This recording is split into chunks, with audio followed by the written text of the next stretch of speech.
Bonjour à tous et bienvenue dans la deuxième partie de l'étude approfondie de Michel sur l'explosion démographique d'Haïti. Michel poursuit son analyse des défis majeurs auxquels le pays est confronté.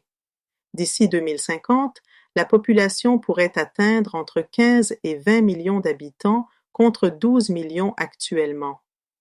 Une telle croissance exponentielle peut paraître difficile à imaginer, mais elle devient une réalité inquiétante si aucune mesure n'est prise. Cela dit, il existe des possibilités de freiner cette croissance grâce à des politiques rigoureuses visant à contrôler la croissance démographique. Comme nous le savons tous, si la situation actuelle persiste, il est peu probable qu'Haïti parvienne à des améliorations significatives. Écoutons maintenant attentivement la deuxième partie de l'analyse de Michel sur l'explosion démographique et les stratégies potentielles pour réduire la population d'Haïti. Merci Gigi et bonjour à tous. C'est effectivement une réalité inquiétante si aucune mesure n'est prise. Il est difficile pour Haïti pauvre en ressources naturelles et dans un état écologique lamentable de développer son économie au point d'atteindre un standard de vie au moins comparable à celui des pays latino-américains. Sa population actuelle, de près de 12 millions d'habitants, qui semble augmenter au rythme de plus de 100 000 personnes par an, constitue un obstacle majeur. L'émigration vers d'autres cieux n'est plus une option ces temps-ci parce qu'aucun pays ne veut des Haïtiens pauvres. La probabilité que certaines catastrophes naturelles, cyclones, tremblements de terre, épidémies, etc., ou artificielles, guerres, accidents industriels, etc., viendraient faucher la vie de millions de personnes et causer ainsi une réduction drastique de cette population est presque zéro. Qu'on le veuille ou pas, ces gens existent et le pays ne peut pas s'en débarrasser. Le défi, par conséquent, est de gérer les pressions sociales et environnementales qu'ils causent et d'essayer d'améliorer leur sort par tous les moyens possibles. Cela ne s'accomplira pas, cependant, sans un contrôle strict de sa croissance qui, si les conditions actuelles persistent, ajoutera entre 5 à 10 millions d'Haïtiens à la population dans 20 à 30 ans. Un scénario plutôt cauchemardesque. Le caractère plutôt limité des ressources d'Haïti suggère qu'il doit exister un plafond en ce qui a trait au nombre de gens qu'il peut supporter dans le contexte de la satisfaction relative de certains besoins humains primaires. Les paramètres de cette limite sont terriblement incertains. On sait cependant qu'elle dépend de certaines contraintes, ressources limitées en terres et sols cultivables et en eau, facteurs écologiques et de certains choix humains, conduite des individus et des institutions, etc. On ne peut rien en face des contraintes naturelles, mais on peut éventuellement légiférer dans le sens d'une modification de la conduite des gens, dans le sens d'un contrôle de l'augmentation incontrôlée de la population du pays. Exemple typique de contrôle de l'explosion démographique, ce qui a été fait en Chine. Contrôler l'explosion démographique consiste à limiter la population d'un pays et à la pousser éventuellement vers une croissance négative en réduisant le nombre de naissances. Cela peut être volontaire ou exigé par le gouvernement d'un pays surpeuplé désireux d'améliorer le standard de vie des gens de ce pays. Contrôler les naissances se ramène, le plus souvent, à contrôler le taux de fécondité ou de fertilité, le nombre de naissances par femme, par une combinaison des méthodes suivantes: abstinence sexuelle, usage des contraceptifs comme les préservatifs, les pilules, l'avortement et la stérilisation, etc., déjà massifs. Un exemple classique de ce genre de contrôle stimulé par un gouvernement est la politique d'un seul enfant de la Chine, 1979-2015. La Chine, en 1953, avait plus de 580 millions de gens. Les démographes d'alors prédisaient qu'elle en aurait au moins 800 millions dans moins de 20 ans. Les implications d'une telle augmentation de la population n'échappaient point aux dirigeants chinois. Le chômage et de la pauvreté déjà élevée deviendra chronique. Il fallait agir vite. Le gouvernement chinois était disposé à mettre tout en œuvre pour développer l'économie et donner à la grande majorité des gens un standard de vie relativement décent. Il comprit la difficulté d'une telle tâche avec une population qui augmente de façon exponentielle chaque année. Stimulé par ces données démographiques alarmantes, ce gouvernement décida alors d'adopter certaines mesures en vue d'assurer une croissance moins prononcée de la population. De 1953 à 1979, les Chinois achevèrent une diminution substantielle du taux des naissances avec l'aide d'une campagne nationale massive d'éducation publique relative à la planification familiale en donnant accès à tous aux contraceptifs et soins médicaux, en redistribuant les terres cultivables équitablement, en créant essentiellement des opportunités économiques pour la grande majorité et en assurant à tous une relative sécurité sociale dans leurs vieux jours. Des bureaux de planification familiale furent créés à travers tout le pays et leur tâche consistait à encourager les couples à avoir pas plus de 2 enfants. Politique d'un enfant par couple. Après plus de 20 ans de ces mesures, la croissance de la population chinoise diminua, mais pas suffisamment pour empêcher l'institution de la politique d'un seul enfant par couple en 1980. À cette fin, des décrets et lois furent adoptés avec pour but de punir les couples qui avaient plus d'un enfant et de récompenser ceux-là qui n'avaient qu'un seul. Cette mesure, au dire de plus d'un, fit usage de la coercion, de la menace de ruine financière, de la stérilisation et des avortements, mais elle produit néanmoins des résultats quantitatifs. En fait, les experts du monde entier sont unanimes à reconnaître que la Chine aurait presque le double de sa population actuelle de 1,4 milliard d'habitants sans l'adoption de cette politique. Expérience haïtienne. Les planificateurs haïtiens des années 1970 commencèrent, eux aussi, à réaliser l'ampleur du problème posé par l'explosion démographique d'Haïti. Le pays avait alors plus de 5 millions d'habitants. Ils étaient profondément imbus de la relation directe qui existe entre la population nombreuse et la pauvreté dans ce pays aux ressources extrêmement limitées.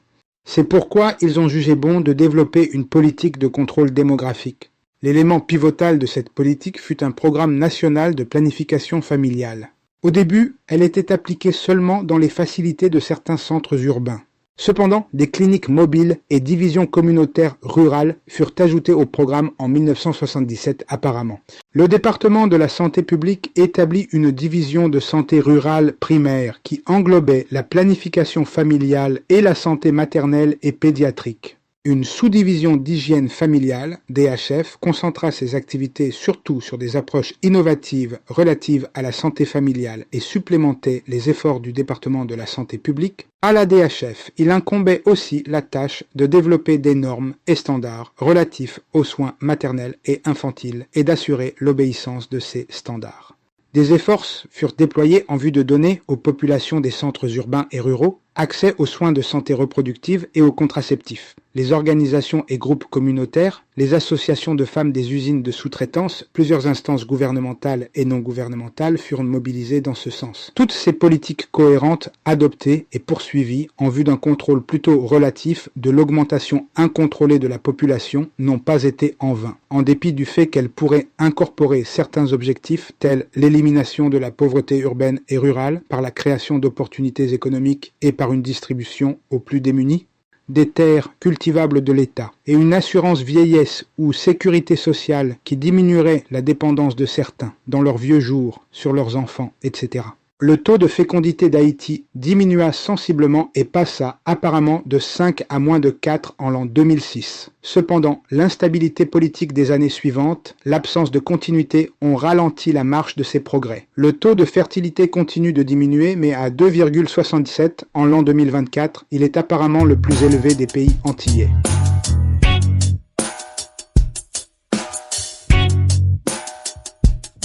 Diminuer davantage le taux de fertilité, un impératif.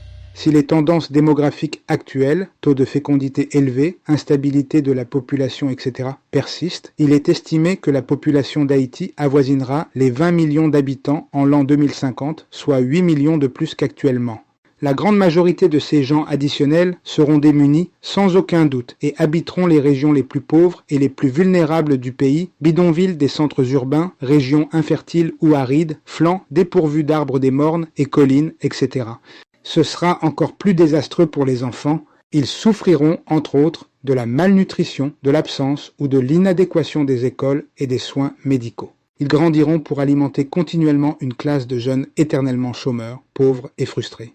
Il va sans dire qu'ils seront prédisposés à avoir recours à la violence pour survivre, car ils n'accepteront pas volontiers leur sort de parias, ils exigeront un genre de vie moins cruel et plus décent que celui de leurs aînés. Satisfaire leurs aspirations économiques légitimes impliquera, bien entendu, l'exercice de pression encore plus considérable sur l'environnement et les maigres ressources du pays. La déforestation et l'érosion empireront, il y aura une dégradation et une diminution encore plus prononcée de l'espace agricole et un parcellement chronique des terres et l'épuisement même des ressources en eau potable, etc. La condition économique déjà précaire d'Haïti le sera encore davantage et les pressions politiques deviendront inimaginables. Par contraste, un taux de fertilité en décroissance continuelle, si certaines autres conditions sont remplies, aura comme corollaire la décroissance tant désirée de la population. Éventuellement, cela signifiera moins de pression sur les ressources, moins de désastres écologiques et, accompagne d'une planification sensée, plus d'opportunités économiques. C'est pourquoi toute somme d'argent investie en vue d'une réduction encore plus prononcée du taux de fertilité serait parmi les investissements les plus sensés qu'Haïti puisse faire.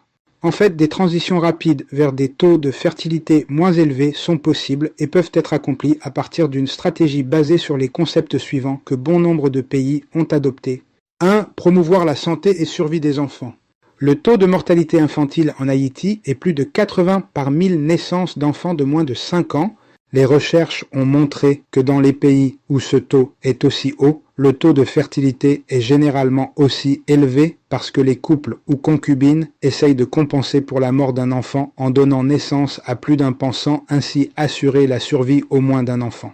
Apparemment, quand les couples sont convaincus que leurs enfants survivront, ils choisissent de ne pas en avoir beaucoup. Selon l'Agence interaméricaine de développement international, Haïti continue d'avoir le pire système de soins pédiatriques et d'immunisation de l'Amérique. Bon nombre de ces enfants qui n'atteignent pas l'âge de 5 ans meurent ou bien de faim ou bien ne sont pas immunisés contre certaines maladies.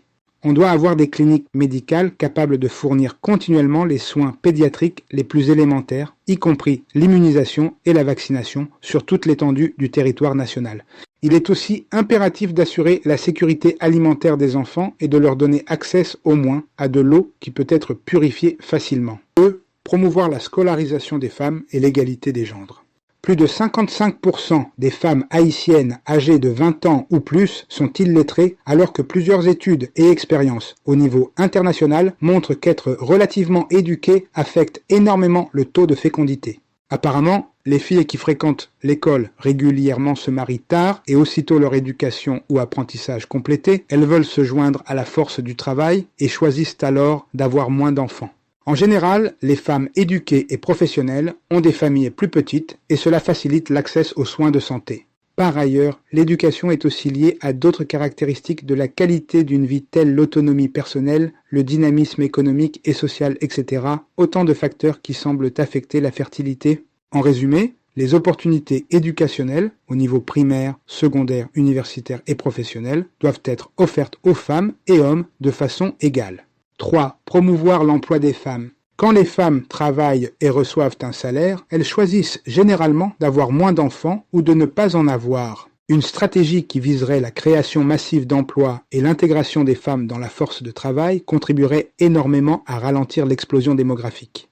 Des changements profonds méritent d'être apportés au niveau de tous les secteurs de la société haïtienne aux fins d'augmenter le pouvoir intellectuel, politique et économique des femmes qui constituent la majorité des gens du pays. L'idée est de créer une société beaucoup moins chauviniste, plus éclairée, dans laquelle les femmes sont dotées des outils qui leur permettront d'exceller dans des occupations autres que celle d'être mère.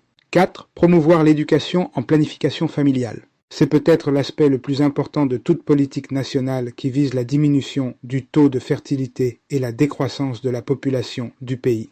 Les expériences de certains pays révèlent que la croissance démographique diminue naturellement quand les femmes sont à même de décider de la grandeur de leur famille et de l'intervalle des grossesses à partir d'informations cohérentes. La grande majorité des femmes haïtiennes n'a pas accès non seulement à ces informations, mais encore aux services médicaux et aux contraceptifs associés à ces choix.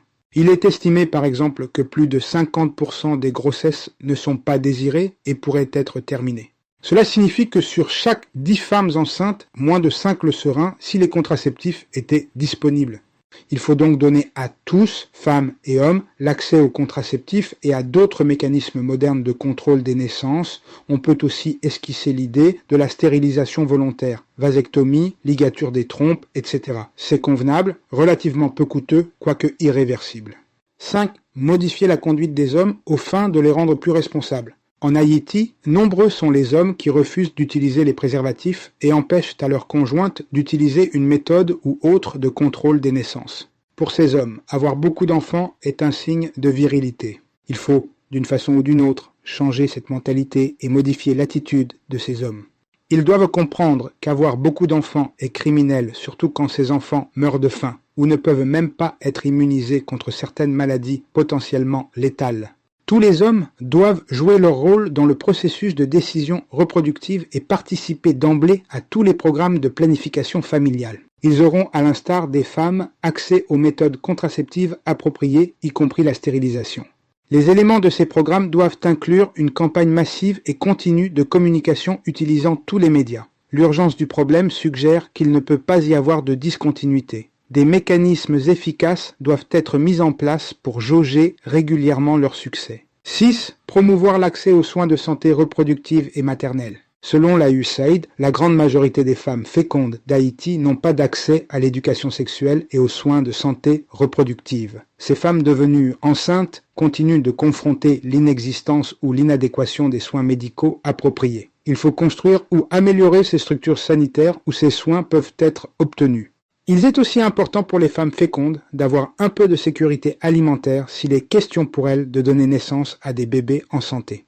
Il faut enfin défier certaines des normes religieuses, briser les barrières rigides des églises et combattre certaines croyances culturelles. Rien ne peut avoir droit de veto sur l'obligation de l'État de fournir des soins appropriés à la population.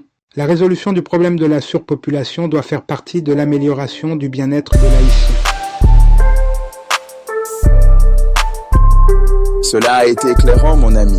Ce que je retiens, c'est que les défis auxquels Haïti est confronté sont le résultat de l'homme, ce qui signifie que nous pouvons et devons les aborder avant de plonger le pays dans le chaos. En d'autres termes, nous devons reconsidérer notre approche de la planification familiale. Comme l'a dit le pape François de manière franche, nous ne devrions pas avoir d'enfants comme des lapins. Haïti a urgemment besoin de leaders forts et visionnaires des individus qui donneront la priorité au bien-être de leur peuple en rendant les soins de santé, l'éducation et l'emploi accessibles à tous les citoyens. De plus, les médias ne devraient pas se concentrer uniquement sur les nouvelles négatives. Comme Michel l'a souligné, les éléments de ces programmes doivent inclure une campagne de communication massive et permanente utilisant tous les médias disponibles. L'urgence du problème suggère qu'il ne peut y avoir aucun manquement dans cet effort. Des mécanismes efficaces doivent être établis pour évaluer régulièrement leur succès. Bon travail, Michel. Bon travail, absolument, Michel. Tu as fait un travail remarquable. Eh bien, chers amis, cela conclut notre segment sur les défis démographiques en Haïti. Cette situation est bel et bien façonnée par l'homme et par conséquent, elle peut être changée. Notre brillant ingénieur Michel nous a guidés avec lucidité vers des solutions pratiques. Mais avant tout, il nous a invités à revisiter notre manière de penser, notamment l'idée profondément ancrée que petite, c'est richesse. Les enfants seraient une richesse en soi. Et si, au lieu de cela, nous nous demandions « Comment vais-je m'occuper de mon enfant? Est-ce responsable de fonder une famille sans emploi stable ni partenaire engagé? » Comme l'a dit Michel avec franchise, il est irresponsable d'avoir des enfants sans savoir comment les nourrir ni les élever dignement. Ce message n'est pas une critique, mais une invitation à la réflexion. À travers le dialogue, le courage et la vision, nous pouvons bâtir un avenir plus juste, plus équitable et plus conscient. Partagez ce message avec celles et ceux qui ont besoin de l'entendre. Ensemble, semons les graines d'une nouvelle conscience. Jusqu'à la prochaine fois, restez jeunes de cœur, aimez-vous les uns les autres et que Dieu nous garde en santé, en paix et en sécurité.